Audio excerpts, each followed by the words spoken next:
Page 22, Frosty the Snowman. Cut time or tutu time. No sharps or flats. We're in the key of C major. Make sure you can do the C major scale 1 octave up and down. Now for the purpose of learning this piece or any piece in cut time, I'm going to temporarily put it in 4/4 time. I want to talk about it as though a quarter note gets a count.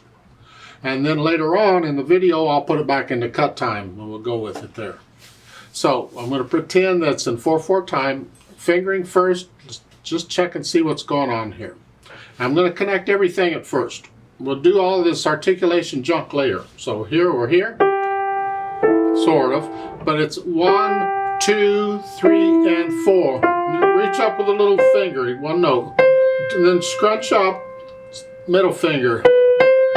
So the second measure is 2 and 3 and 4 and. Of course, if you know this song, it's a popular song, you already know what it sounds like. Little finger there, reach, and then the third finger. We just have to make sure we got this fingering because we are kind of crawling around a little bit here. Let's go over to page 23, second line. You're here. Because the last note on the first line was here. You're just going to reach up. You have a rest to move up. You can if you want. Just quarter notes. But reach down now because you're going to move around. Third finger here to rest. Third line. They sang stretch. You're just moving your hand out a little bit. These notes in the first 2 measures here. Third line. You're here, here, here, here. It's a G chord in extended position. Second version. I know I'm getting technical, forget it, just here. That's the fingering, so that's fingering we want to use. I like that fingering. It's 4th finger on the B, not 3rd. So it's here, just reach up. Now I'm not covering all these notes constantly. I'm only covering them while I need them, and then I'm relaxing. So it's here, and then here. The thumb is relaxed. And then 3rd. Rest, then 2, 3. And this way I'm in position to go on. Last measure at the bottom, you're down here, rest, and they have a 2, 3, 5. I like that. I like that very much because the whole chord is all of those notes in that measure. It's a C chord in extended position. That's the fingering, so that's the fingering we're going to use. So it's here and then rest. Even though you have a rest, you just stay there and here. You can do it 1, 2, 5. My point is, you're going to get a lot of these chords in music. You're going to see them over and over. And if you get in the habit of this kind of fingering, it will help you a great deal, in my opinion. So I'm going to do that. Like so. Left hand has broken chords or broken octaves at the beginning. C to C. And again, I'm going to connect these right now. 5, then 4. No big deal. And I'm just rotating here. Just rotating back and forth, putting the weight on each side of the hand. You get over to page 23, second line. Now it's half notes.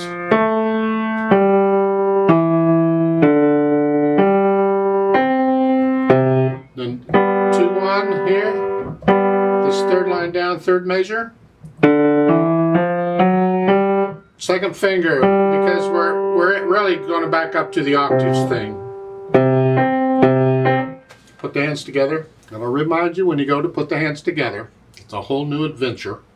Even though you've worked it out one hand at a time. So don't worry if you're hesitating anywhere, that's fine. You're just trying to get the hands to work together. These and then these go together. And see, that's in between. Scrunch up.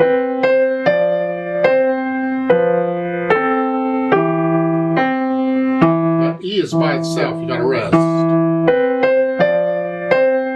So just go through and work the hands together. Then go back and get rid of the hesitations. It can be slow, but the beat has to be a steady beat. Then we can add in the articulation. Staccato and a tenuto. Just hang on to that. You don't need to put any extra stress on it. Just hang on to it. And then lift up.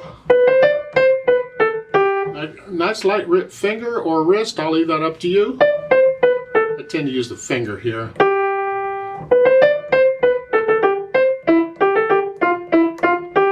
And the left hand is, I'll use wrist here, boom, boom, boom. at the same time.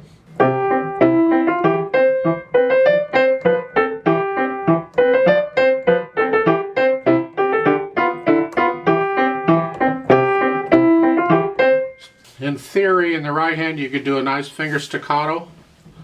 Look at the last measure, the first line there on page 22. Ba, ba, ba, ba. However, since you're doing a wrist staccato in the left hand, it's probably easier to do the same kind of staccato in both. So you can do wrist in both if you want. Point is, they need to be short notes, so make them short notes somehow. You do it.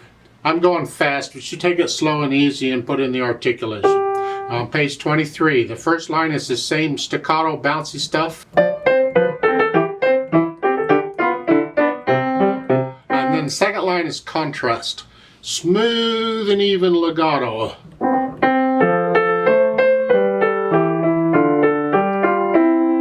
That's staccato.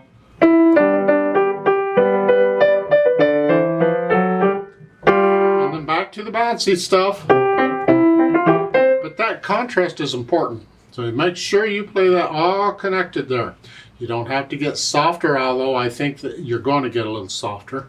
Speaking of softer, let's talk about the dynamics. That goes to the melody.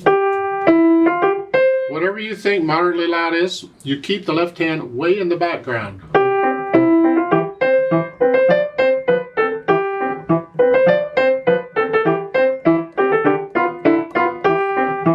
And you're staying more or less in there. You're not going to stay exactly at it. You're in that range, that moderately loud range. You can get a little, feel it.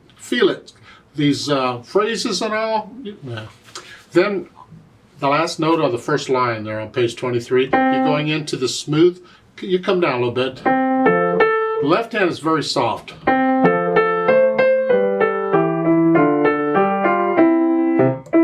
Third line, you get a crescendo. You're going to go up to loud, but not till the end of the line. Now here, and that actually, that O is not really a forte, it's a sforzando. A sforzando is a major accent. You land on it. They put an accent on it. In my opinion, you don't need an accent on a sforzando. A sforzando is the strongest accent there is. I think it would have been more accurate if they would have just put a forte there, an F, to tell, okay, now you're loud. And that, the accent then, that would make it very loud. That would give you like your sforzando. Because now you're going to be loud. And you're going to finish it loud, in my opinion. And at the end they give you another sforzando with an accent. No, it's just a major accent on that. Short accent. Don't play with a stiff wrist on that. Let the wrist collapse when you do that. Now, they didn't really tell you to end it loud. I just told you to do that. In my opinion, that would be more accurate. To them, you're crescendoing up and they don't tell you how loud to get. Well, I think you should go up and get loud at the end. This is a happy piece. You're going to end it loud. Huh? The speed-wise, well, this is where you put it back in cut time. We want to feel it in 2. 1, 2. Doesn't have to be a fast 2. It's just 1, 2.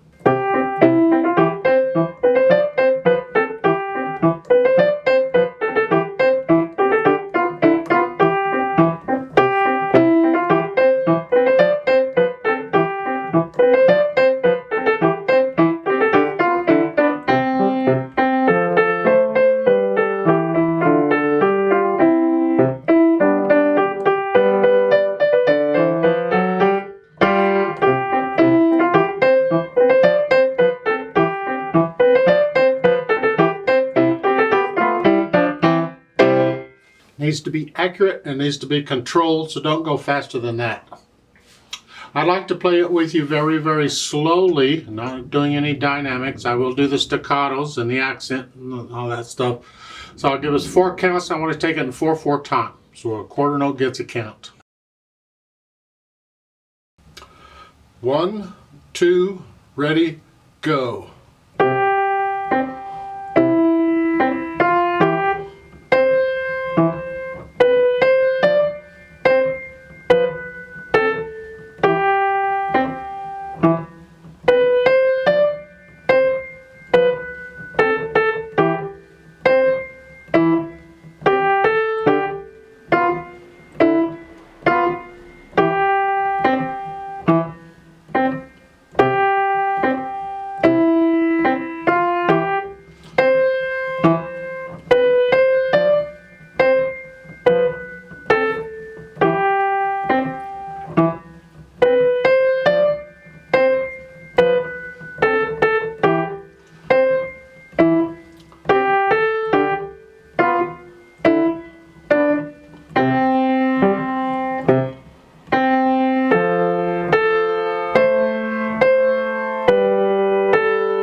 rest.